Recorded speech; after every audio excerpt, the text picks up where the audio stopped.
Hey, Real Talk Podcast.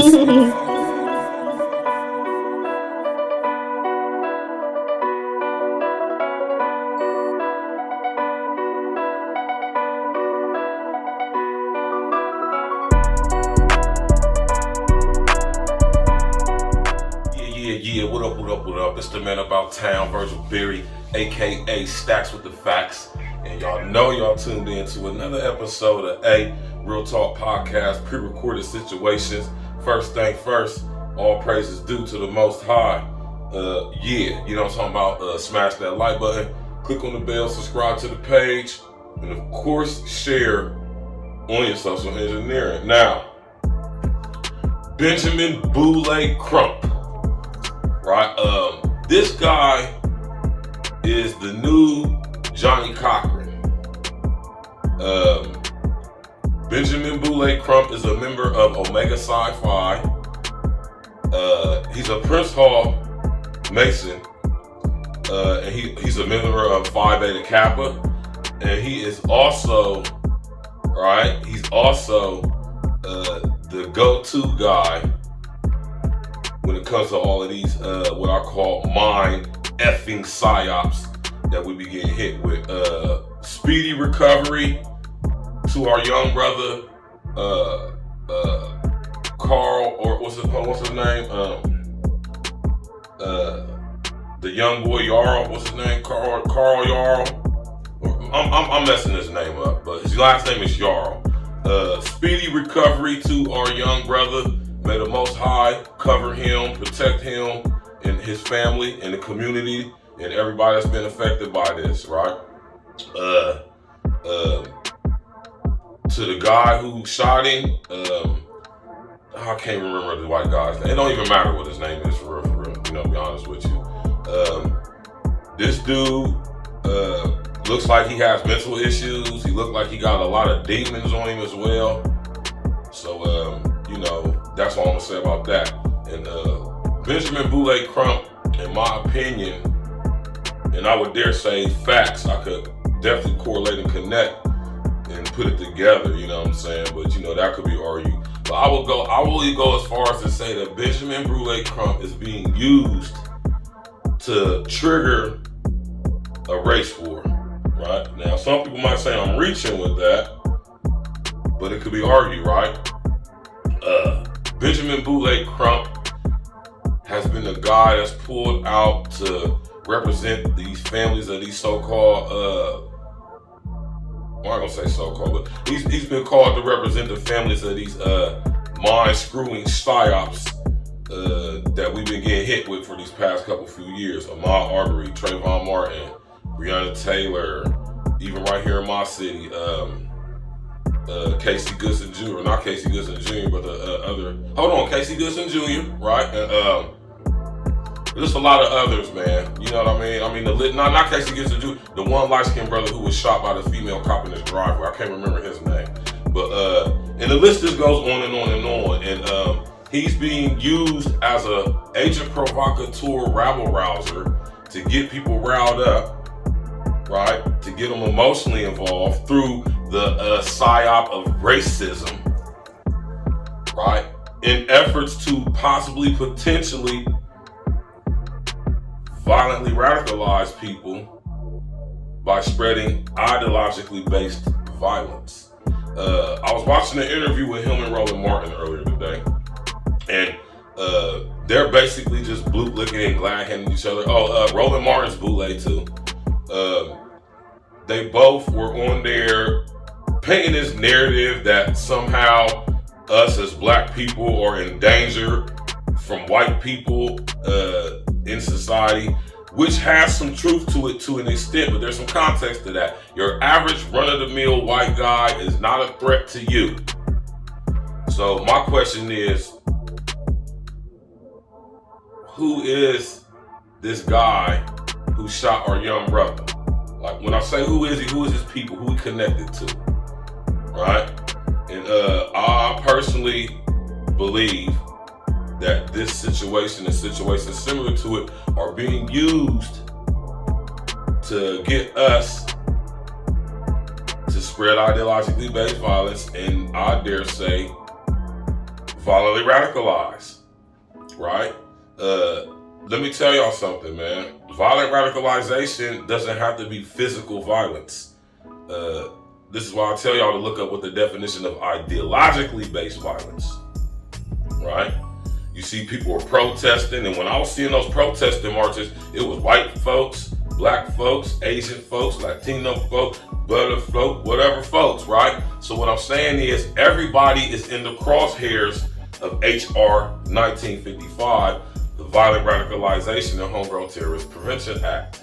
I keep telling y'all that this is what's going on. They are trying to incite race riots. They want us to be so emotionally charged and involved and connected to these situations that I dare say are being made to happen.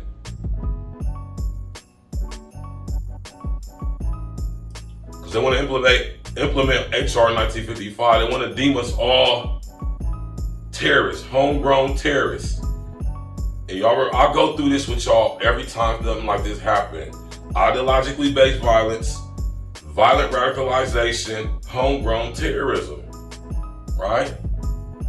The use, planned use, or threatened use of force or violence to coerce, antagonize, question, go against any type of policies that the state government comes up with. And this is why I tell y'all that I thoroughly suggest that y'all go do y'all's research into HR 1955. I see I gotta do another show on HR 1955, and I think I might use this story as the focus piece.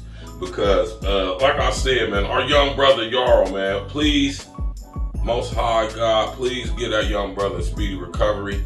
He's a very tough young brother, very strong young brother. To be able to get sit up there shot in the head and then get shot in the chest at point blank range. Now, this is my thing right here. If he's truly innocent, now I know a lot of people ain't gonna like what I'm about to say, but I being an investigative journalist, I being a person who has to be fair and balanced around the board, I have to ask this question. Are we being told everything about this case that there's possibly going on and involved with it? Was the young brother, what was he actually doing, right? Or am I to believe that this guy just shot through his door for no random reason? I'm not saying he didn't. It could be argued, but we have to always ask cui bono and why. Who benefits? Who benefits from us believing this version of this story that they're telling us? Who benefits from that, right? Now, was the young brother breaking the law? Was the young brother doing anything that could have provoked this? I think as this story goes on and the information really comes out about this, I think a lot of people are going to be shocked. This young boy's image is being painted as being squeaky clean and all of this, and I'm not saying he's not.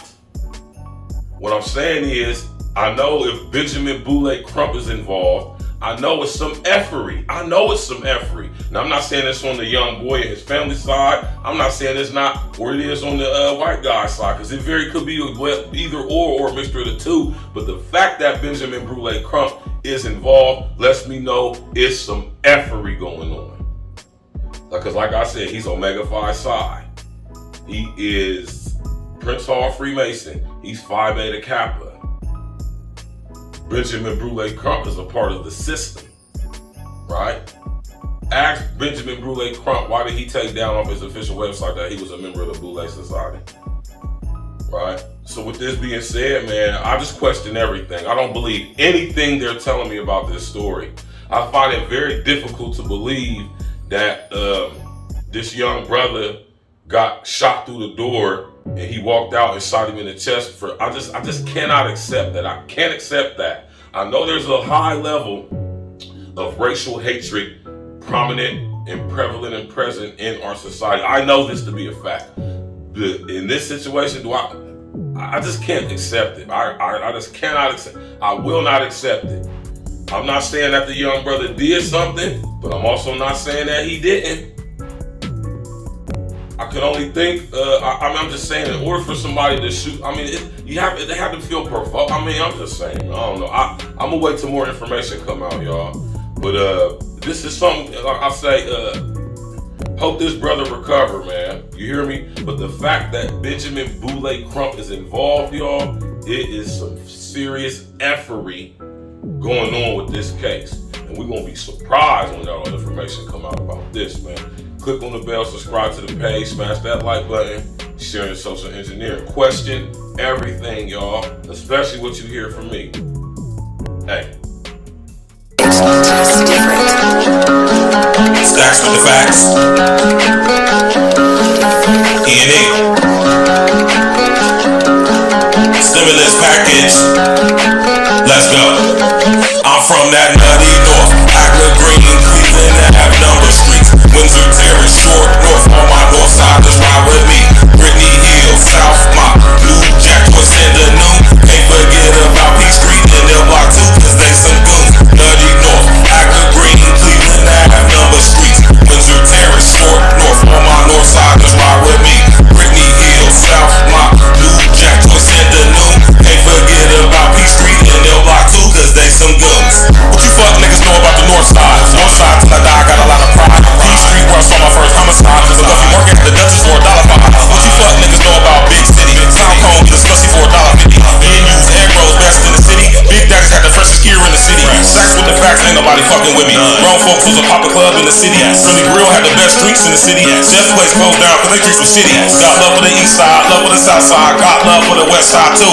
But I'm from up north where we get money and slide through your hood like it's a drive-through. Walk through your hood, not just drive through. Any hood I'm good, I'm that fly dude. All these bitches wanna kick it like Ryu.